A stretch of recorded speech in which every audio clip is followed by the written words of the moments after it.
ఈ రోజు బోధన్ పట్టణంలోని ఆజం గంధి ప్రాంతంలో ఉన్నాము. ఇక్కడ యాదమ్మ అనే మహిళ మరి క్యాన్సర్ తో బాధపడుతూ ఆర్థిక ఇబ్బందులు కొట్టుమిట్టాడుతుంది.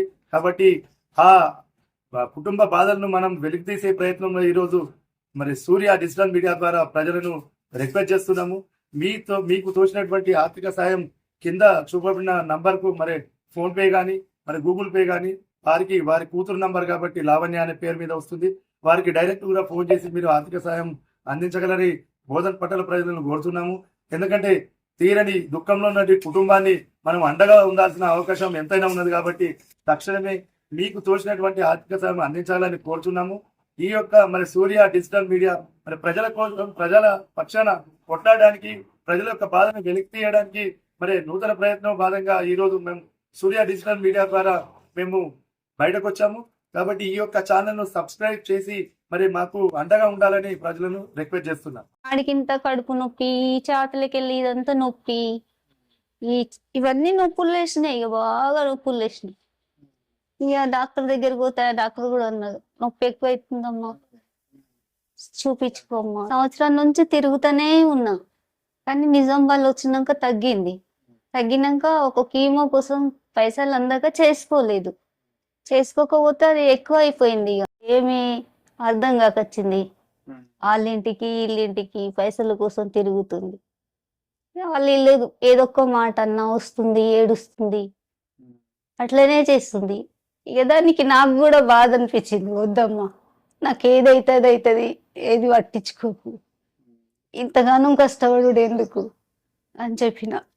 అయినా లేదమ్మా, నేను ఎట్లయినా బతికించుకుంటున్నా, నాకు ఎవ్వరు లేరు కదా, నేను ఒక్కదాన్నే కదా అని ఆమె కూడా మస్తు ఏడ్చింది.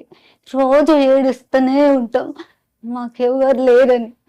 కానీ ఎవరైనా ఇట్లనే సాయం చేస్తే నేరం నీదా కాదా అంటూ చూడదు లోకం. గాయం చేసే వేళలో కళ్ళు చెవులు లేని మనుషుల మనసుకు నిజమే చెప్పేది ఏ భాషలో ఏమని అనుకుంటాం. కానీ మాకెవరు సాయం చేసేటోళ్ళు ఇస్తామంటారు, ఎవరు ఇయ్యరు, ఎవరు కూడా దగ్గరికి రారు. నాకు చుట్టాలు ఉన్నారు, కానీ ఎవరు నాకు సాయం చేయరు. నేను మంచిగా ఉన్నప్పుడు అందరూ వచ్చారు, ఇంటి నిండా చుట్టాలే. ఇప్పుడు ఒక్కళ్ళు కూడా దగ్గరికి రారు. మన చుట్టుముట్టున్న వాళ్ళు అందరూ చుట్టాలే. నాకు ఒక రూపాయి అడిగితే లేవో మా దగ్గర అని చెప్పి మనసు బాధ ఉందయ్యా. మాకెవరికి చెప్పుకోవాలో మాకు తెలియకొచ్చింది. ఎటు చూసినా తల్లి బిడ్డలేమే కనబడుతున్నాం.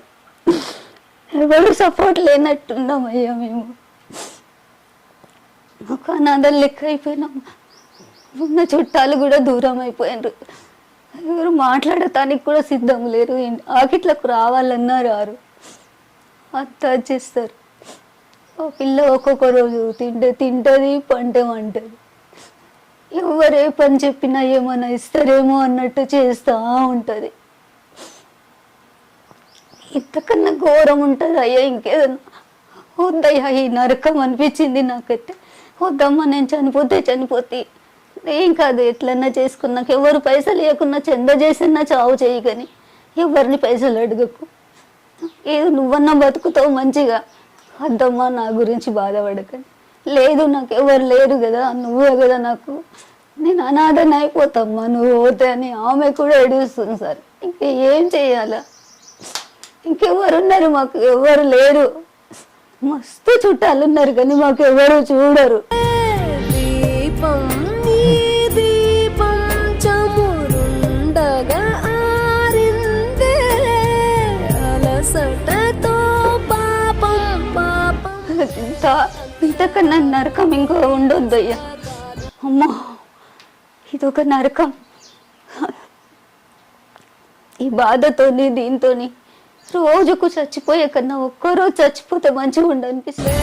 అక్షరాలు కోటి పుస్తకాలు చెప్పలేని ప్రేమ కదా, అంతం లేని సొంతం, పంతం లేని బంధం. పిల్ల పెద్దగా అయింది కదా అని ఆ పిల్ల కోసం ఒక 50,000 దాకా ఉంచినట్టు అవి కూడా తీసుకొని హైదరాబాదే తీసుకొస్తే అవి కూడా అటే పోయినాయి. ఒక్క రూపాయి మళ్ళీ తిరిగి రాలే. మళ్ళీ ఇడికి వచ్చి అప్పు చేసుకునే చూసుకున్నాం, కానీ మాకు ఎవరు వచ్చేయలేదయ్యా. మస్తు నరకం అంటే అమ్మా వద్దు. ఆఖరికి ఆమె కన్నా వద్దమ్మా ఏదైనా కలుపుకొని చచ్చిపోదాం, ఇద్దరం చచ్చిపోదాం, ఎవరో బతకద్దు, మనకు ఎవరు చూసేటోళ్ళు కూడా లేరని చెప్పింది. వద్దమ్మా అట్లా నాకు ఎట్లన్నా అవుతుంది మన బతుకులు, నువ్వు అట్లా బాధపడకు అనుకుంటా. ఏడుస్తూనే ఉంటుంది. ఏం చేయాలి ముంగట ఏడవలేక నా మనసులో నేర్చుకొని నా అంతలో నేను ఉంటా.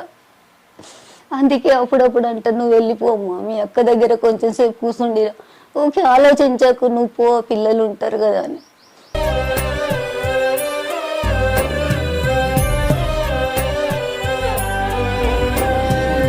పోను అని అంటుంటది. కానీ నాకు చూస్తూ ఉండబుద్ది కదా, ఆమెను చూసుకుంటా, తినదు చేయదు, ఊకే ఏడ్చుకుంటా కూర్చుంటది. ఏం చేస్తామయ్యా, ఇంతకన్నా మించి మాకు సాయం చేసేటోళ్ళే లేరు. ఎవరైనా దాతలు సాయం చేస్తే వాళ్ళకి దయ ఉంటుందని అనుకుంటున్నాయ్యా.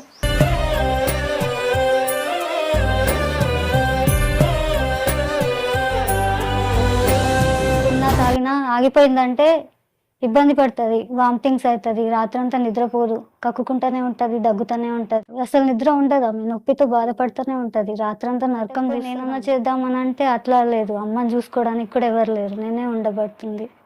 మళ్ళీ నేను బయటకు పోయినా అంటే వేరే వాళ్ళు వచ్చి సూటిపోటి మాటలతో నువ్వు ఇంకెందుకు బతుకుతున్నావు, చచ్చిపో కదా, ఆ పిల్లని ఎందుకు నరకం చూపెడుతున్నావు, ఇట్లా మాట్లాడుతున్నారు. ఆమె చేసుకోవడానికి కూడా ట్రై చేస్తుంది, అందుకే నేను ఎటు పోలేకపోతున్నాను. ఒక క్షణం అటుపోతే ఏదేదో చేయడానికి ట్రై చేస్తుంది అలా మాటలకి. పోవడానికి కూడా లేదు నాకు, కనీసం పోదామని చేసిన ఛాన్స్ లేదు నాకు. ఆమె ఎప్పుడు వాళ్ళ మాటలు ఇలా మాటలకి బాగా నెగిటివ్